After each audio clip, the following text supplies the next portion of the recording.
अभी हाल ही में रीवा में 14 वर्षीय बच्चे को एक कुत्ते ने गले पर काट लिया। बच्चे को यथावत 5 डोज एंटी रेबीज वैक्सीन की लगाई गई, उसके बावजूद वो बच्चा 25वें दिन मर गया रेबीज से।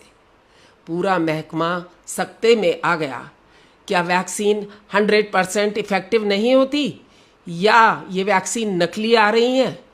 फ्रेंड्स, ऐसा कुछ नहीं है। कुछ चीज़ें हमें जानने बहुत ज़रूरी हैं। कुत्ता या किसी भी जानवर का काटा हुआ अगर हमारे शोल्डर्स के ऊपर वाले हिस्से में है, यानी नेक, फेस एंड हेड पर है, तो उसको हम कैटेगरी सी का वुंड मानेंगे, यानी it is a serious matter. क्यों? क्योंकि इसका डायरेक्ट कनेक्शन ब्रेन से और स्पाइनल कॉर्ड से है। हम वैक्सीन लगाते हैं, परंतु वैक्सीन की लिमिटेशन ये है कि वो तुरंत ही आपको बचाव नहीं दे सकती।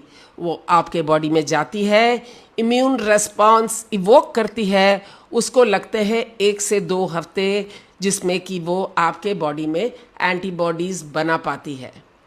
तब तक 1 से 2 हफ्ते में आपके पास कोई प्रोटेक्शन नहीं है।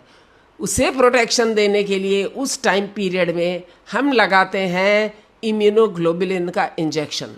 डॉक्टर आपके वेट के अनुसार आपकी डोज को कैलकुलेट करता है और इम्यूनोग्लोबुलिन का इंजेक्शन आपके वुंड के चारों तरफ इन्फिल्ट्रेट कर देता है और साथ में वुंड में भी कर देता है।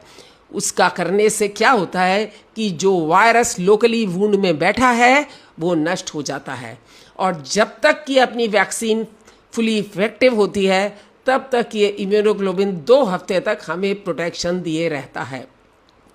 इस बच्चे के साथ भी वही प्रॉब्लम हुई थी। उसे बिना इम्यूनोग्लोबुलिन दिए हुए उसको वैक्सीन लगा दी गई थी, इसलिए उसका फर्स्ट 2 वीक्स का प्रोटेक्शन नहीं हो पाया था और रेबीज़ फैल गई थी उसके बॉडी में, इसलिए उसकी मृत्यु हो गई।